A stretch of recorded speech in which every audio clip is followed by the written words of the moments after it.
Hey Mars and Pisces, I'm glad that you're here. This is your video.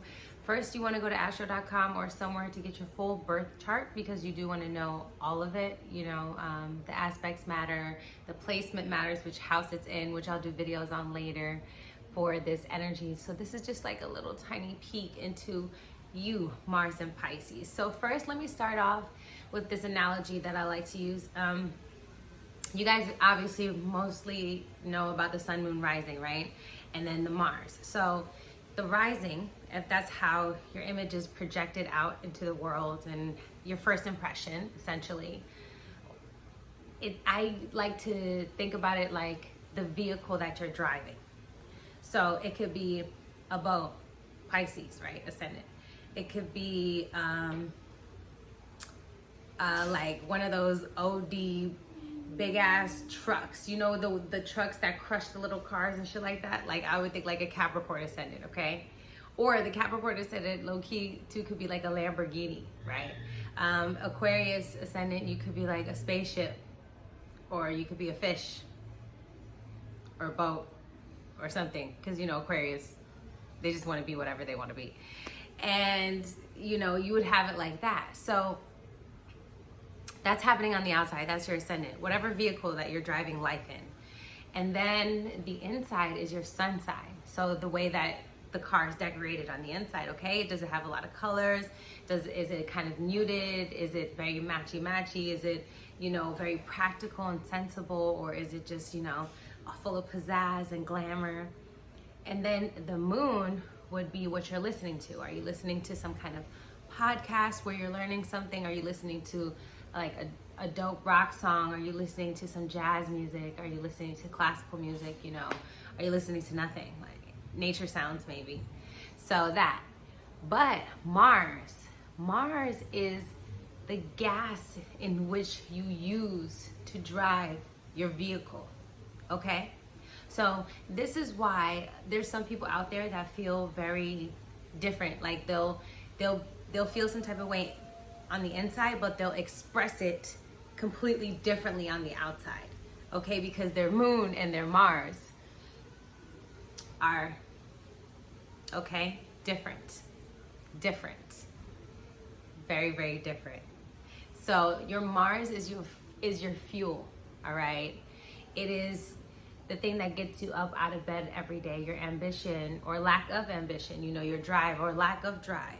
It's sex, it's the libido, it's pure energy, passion, okay? It's the warrior planet. So whenever you think of Mars, think of warrior, all right? You can think of the color red.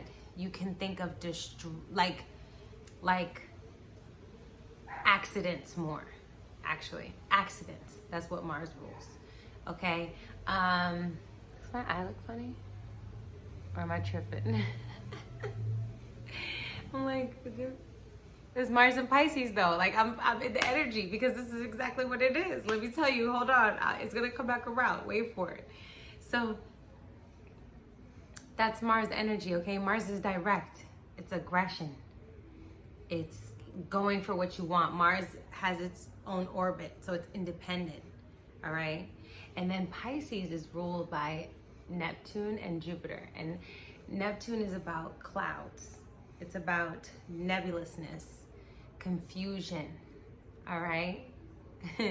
And Jupiter rules like spirituality and faith and abundance, all right? So when you put these things together, it's like, yo, Mars and Pisces, y'all are just confused, all right? Y'all are confused about what reality we're in and where we're really at and what means what and who is who. And it's because Pisces is a water sign. It's mutable, all right? That means it can be anything it wants to be, all right? This is why it's known to rule photography and art, because you need an imagination to make up these things. So Mars in Pisces is the type of person to get lost easily, or literally has gotten lost a lot in their lives. These people can definitely practice escapism often. Escapism comes in a form of, overly indulging in something to not deal with the emotion, because Pisces is water and it rules the emotion. So if they don't know how to tangibly interact with the emotion, they would rather choose to then do something that they know they can get a result from, because opposite of Pisces is Virgo, and Virgo rules health. It also rules the mental health. Okay? This is why Mars in Pisces rules the 12th house originally. The 12th house is ruled by like enslavement, jails, prisons, mental institutions. So Mars in Pisces, people can end up going to jail. You know what I'm saying? Literally. End up in jail, even if it's, for a night or for whatever the case may be.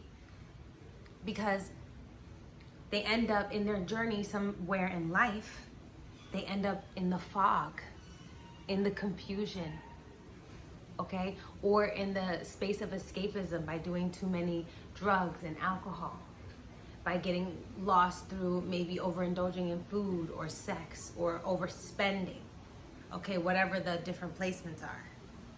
So Mars in Pisces is about, like, just think about it kind of like Alice in Wonderland. That's what it is. It's like Alice in Wonderland, and you're Alice. Or you might be the hare, or you might be the Cheshire Cat, or you might be the mushroom, damn it.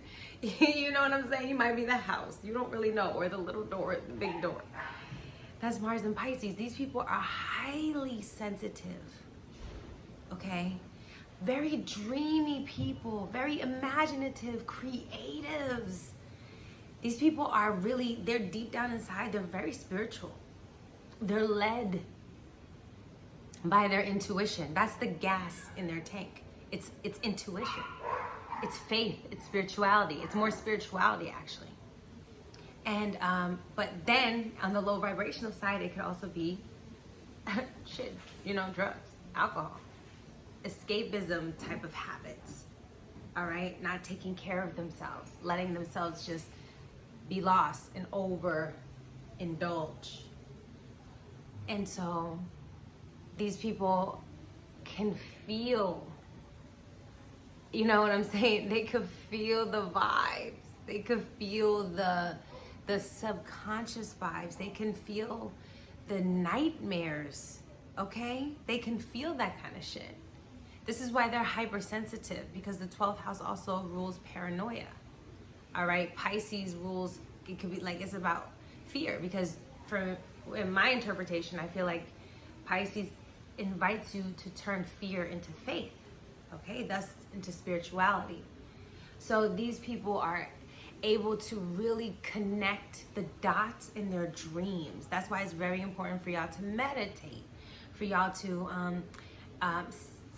isolate yourselves, because depending on what kind of placements you have, some of you isolate yourselves, every day, but some of you guys don't know how to isolate yourself, because remember, escapism, right? And that might even be through relationships with people and keeping people around, because, Mars and Pisces is like, I need physical things to actually feel like I'm here. You know what I'm saying? Because you guys have a tendency to get lost, and this is where things become misinterpreted. You know what I'm saying? Your actions, because Mars rules actions, becomes misinterpreted a lot. You know what I'm saying? A lot. You might say one thing and then do a completely different thing, because you're led by your spirit.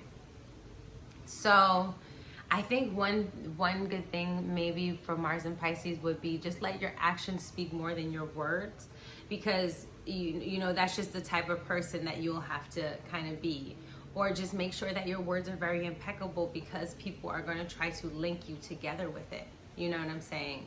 And make sure that, when you're feeling down and sad and scared and, depressed, or just, very fearful, paranoid, if you isolate yourself, just do it in a really healthy way and tell people who care about you where you are, because you need people to be able to check in on you, okay? You need a team, with Mars and Pisces, because these people also tend to, you know, lack boundaries. All right, they tend to put themselves in situations or manifest situations where people are able to shit on them.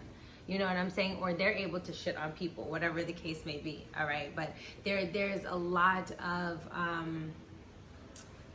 unresolved circumstances with this placement. Okay, there's a lot of, it's feeling like there's not a lot of closure with this placement. You know, and things are getting lost here all the time. Mars and Pisces. So yeah, it can feel like your dreams can escape you, even the things that you really, really want. It feels like it could be far out of your reach. So then you become so isolated or practice so many escapism habits that you then therefore don't have the focus anymore to create the reality that you actually really wanted, because the fear and paranoia became so large, and it became a thing that you felt that you couldn't tackle anymore, that you kind of just gave up and gave in, you know. These people can definitely end up homeless for a bit at some time in their life. It's just a very lost type of energy, okay? Especially if you have it in the 12th house or a lot of Pisces placements, things like that. However, my advice for you guys would be to understand that you are able to use your energies when you feel like it. You don't have to be overwhelmed and, you know, drowned by it, right? Okay, Pisces, you don't have to be drowned by your feelings, your emotions, your intuition, tapping into what everybody else has. It shouldn't scare you. You need to be able to turn your fear into faith. That is your challenge, turning that energy that you have, that passion, that direction, that ambition, that drive, and instead of letting fear drive you, let faith drive you, let spirit drive you, and whatever that means for you. But make sure that you have a relationship with something that is, you know, the thing that you know is bigger than you and me and us and all of this. You know, there is something more. And sometimes, you know, you understand there's not always an answer. And perhaps the way that you move doesn't need to be pinpointed or always has an answer to it, you know, because you see other examples around you, because you are a very impressionable type of energy. You know, it's sometimes hard for you to identify even your own consistent actions, but maybe your actions are to be inconsistent and to go off your intuition. But this is again why I was suggesting to kind of just let your actions speak more than your words, or be very impeccable with your wording, you know. And if you do feel quote unquote lost, start writing down and journaling what you've done during the day, what you've done during the week, because it's a very strong energy. And I just feel like our energies, all of us, are like superpowers, you know. And we either want to, you know, strengthen them and really, really be able to utilize them for the better, or we misuse them, you know, and then they use us. That's how we feel. And then we feel helpless, you know, and lost and sad and scared. But life is not about that. Life is about discovering and stepping up and owning into the energy and really being like, wow, I am a mystical being. I am enigmatic. You know what I'm saying? I am this discovery to unlock, you know. With Mars and Pisces, it's the soldier in the fog. So you have everything you need, and you were given that drive, that gas, because you know how to guide it. You just have to start utilizing it better and start trusting your intuition. And remember, a lot of things don't show themselves right away. Sometimes things take, you know, days, weeks, months, years to develop. So let that develop and just trust your intuition as you go on. And the more you'll trust your intuition, the more the fog will start to clear up, and you'll let that fear again transmute into faith. Hope you guys liked the video. Tell me what you guys think, and I'll talk to you later. Bye.